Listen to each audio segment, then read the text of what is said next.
Filipinos, the community, to, of course, to champion the awareness and fight the disease. My case is, I don't know if you're familiar with androgenic alopecia. Androgenic is a genetic case of alopecia, and it's a male hair loss baldness. So, ang totoo niyan, lalaki ko. Just kidding. So, it's a male hair loss pattern. My father, he's already around, he's 60s now, but when he's around late 40s, he's already bald. My brother, my cousin, my brother semi-calvo, my cousin, but most of the family who has some hair concern or problem, yung androgenic alopecia, most of them lalaki. Ako lang talaga yung nagbubukod tanging, nangingibabaw na babae. So it's very critical. Or very, yes, because we say it's a crowning glory of a woman, of a lady. So when I was, I think, still studying, I basically pinanganak pala akong kalbo. Pinanganak akong kalbo, so parang okay lang, normal, kalbo. Cute, mag-mistisa daw, pero walang buhok. Pinuri eh.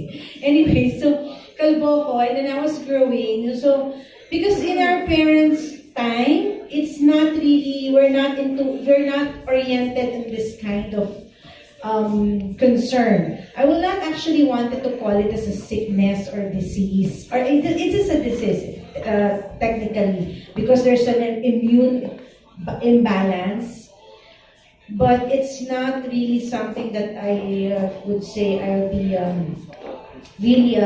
There was a time that it was really upsetting and disturbing because, especially in our family.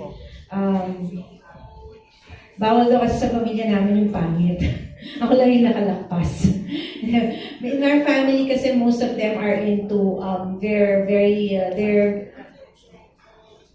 exposed to limelight. Most of the family members are into entertainment industry. So, when I was growing, I tend to be compared. Bakit sila makapalang buhok? Ganyan, ikaw walang buhok, ganyan.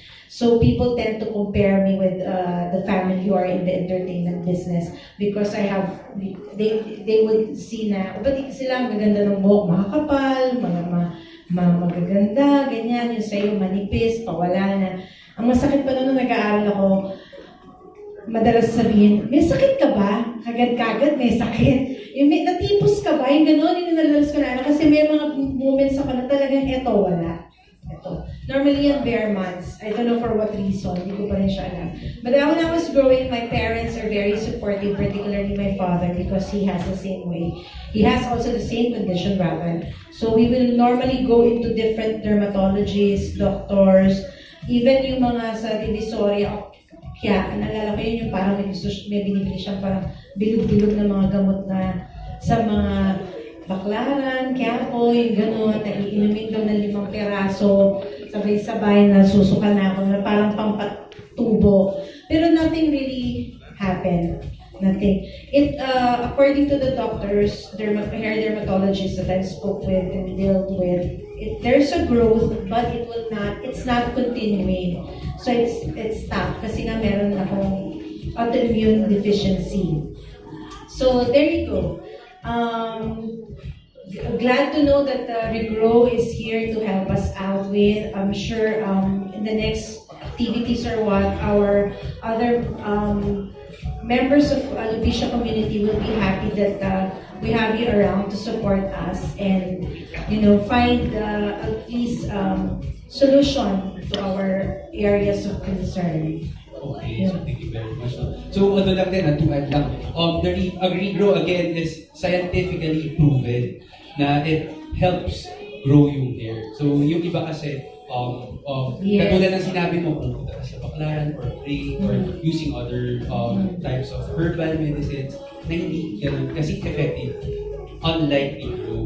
Yan. Susubukan ko yan. Yes. Thank you very much, ma'am. Thank And you. so, question lang, ma'am, no? So, since andito na rin tayo, kasi ako, same din naman ako nagkaroon ng alopecia. Actually, yung dito talaga na sobrang laki. Ano yung... Patches. Patches. So, ano yung worst time mo nagkaroon ng alopecia? Actually, it was just about 2 years ago. I was wearing turban, and I normally wear wig if I have an event. I do host events also kasi weddings, ganyan. Pag nag-event ako, kasi normally pag inaayusan ako, wala na. Wala. So, napapansin siya. Tapos lagi sa mga ilaw na ganyan. Tapos sa mga pictures, kita talagang may hawk na dito or may panot. So, that was just 2 years ago. Now, 2 or 3 years ago. But, tama. Yun yung talagang grabe na wala rin dito talaga. Now, that coincide, because it was also an awakening for me. 2 years ago, I was found with a pre-stage uterus CA. So I underwent an operation last year. So that was what one way of me telling to my co-members of alopecia that there's more than a big issue or problem or concern rather than having a lost hair.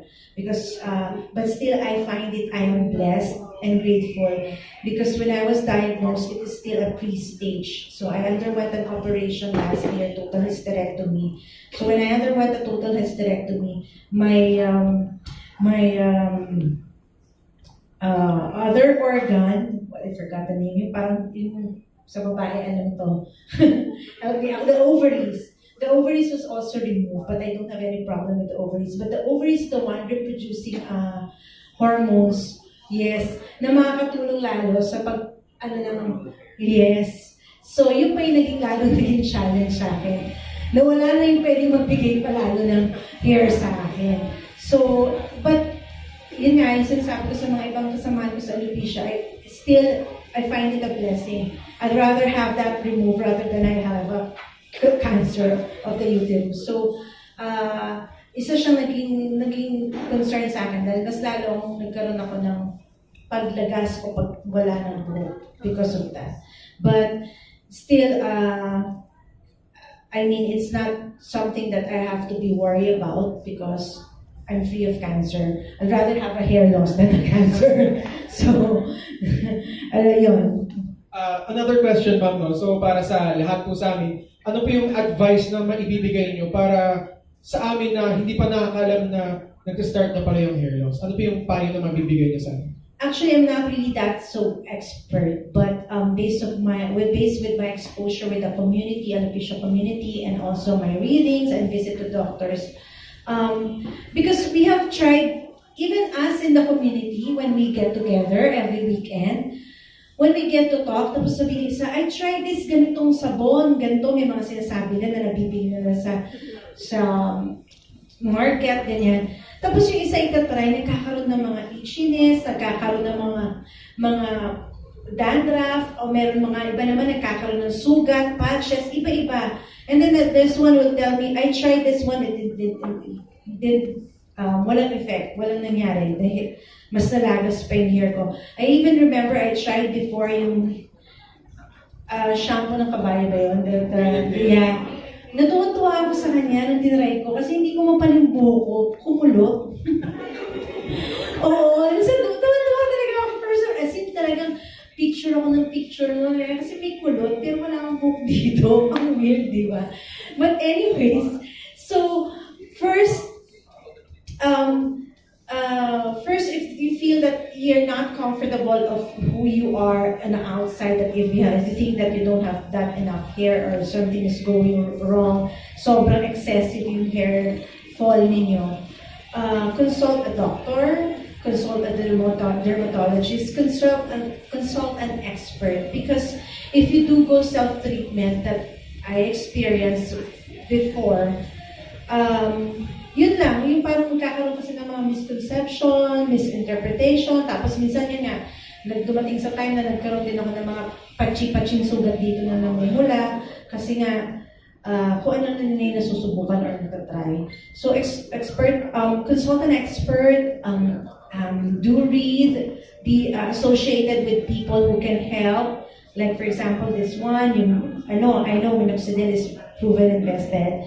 So those kind of things. And then second also, be happy who you are and what you are.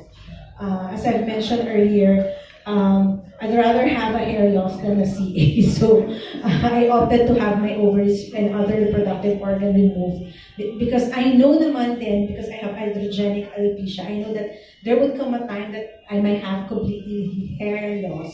But I mean, it's not something that it's difficult to deal with. For me, I have overcome it because I know that there's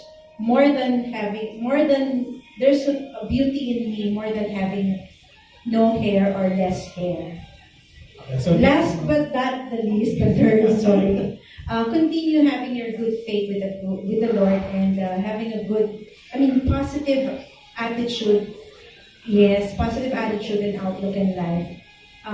If you have those, if you have those in you, it will come out naturally that you are beautiful, you are confident, you're kind, and you're a good-hearted person. So, with or without hair, you don't care at all. Ayun. okay, so, Sana nakatulong. thank you, ma'am. So, meron po ba tayong mga questions, clarifications? Tara, magtatanong tayo dito sa kanila. Kayo po, ma'am? Huwag lang mata. lagi. Hello, I'm Hi. Maria from One Proud Mama. Hi. The question is your alopecia, Yes, alopecia